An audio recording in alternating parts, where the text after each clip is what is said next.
Cinewebradio.com. Interview.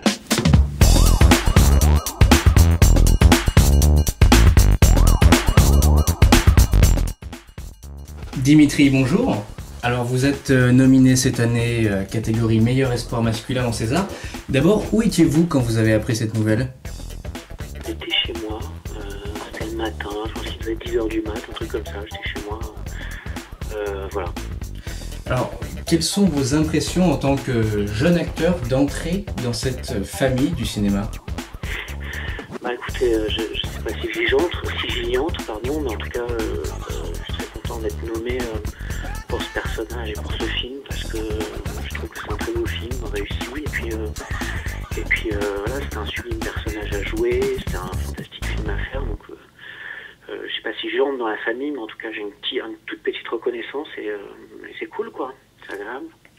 Alors justement, parlez-nous un peu de ce personnage, comment vous pourriez le décrire au public et aux auditeurs?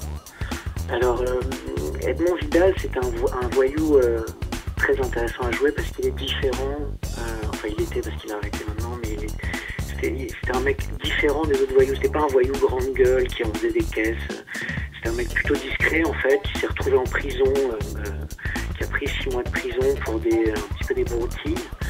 Et c'est vraiment le cas de la prison comme école du crime, c'est-à-dire qu'il y a des rencontres là-dedans. Alors c'est pas une victime de son parcours, il a choisi.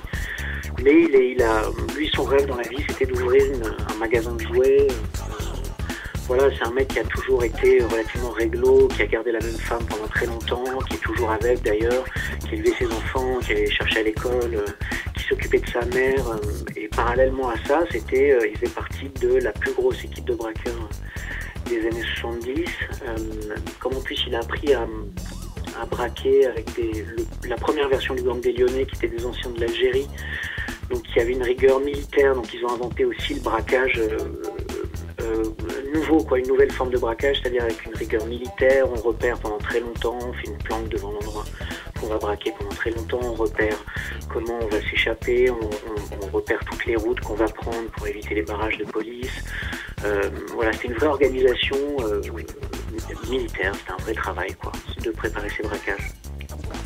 Alors 2012 commence bien, est-ce que vous avez de futurs projets pour cette année ou même peut-être pour prochaines années, prochains mois à venir? Écoutez, pour le moment sûr, j'ai un film que j'ai fait au Québec qui va sortir normalement en France à l'été. Là, je viens de terminer au théâtre et j'ai tourné dans un film aussi de Mehdi Benatia. J'ai fait un téléfilm qui devrait être diffusé, mais ça, je sais pas quand, parce qu'on ne sait pas beaucoup avant les dates de diffusion. On ne sait pas longtemps avant les dates de diffusion. Et puis pour le reste, en ce moment, je passe des castings, je rencontre des metteurs en scène, je lis des scénarios. Voilà, tout ça est en train de se mettre en place pour les mois et l'année à venir. Vous pensez que cette nomination au César va bousculer, charger votre carrière? Écoutez, je sais pas pour le moment. Je sais pas si c'est un rapport avec la nomination, mais c'est vrai que le film est en sortie et il y a... Je reçois des nouvelles propositions, des choses que j'avais pas forcément avant. Mais bon, il faut voir comment tout ça va évoluer. C'est un peu tôt pour vraiment tirer une conclusion sur la nomination au César qui est arrivée il y a genre 2 semaines, quoi. Donc c'est encore un peu tôt pour dire ouais, ça a mis un coup d'accélérateur ou un coup de frein d'ailleurs à mon métier. Pourquoi coup de frein? Parce qu'il n'y a pas de règle, non, mais c'est un peu une blague, mais il n'y a pas de règle. J'ai discuté avec des gens qui ont eu des Césars, ce qui n'est pas encore mon cas, et qui m'ont dit que eux, une ou deux fois où ils ont eu des Césars, c'était les 2 fois où l'année d'après, ils n'avaient pas bossé. Ils n'avaient pas bossé du tout parce que les gens pensaient qu'ils étaient trop occupés, trop chers, justement qu'ils étaient recouverts de propositions, et c'était pas le cas.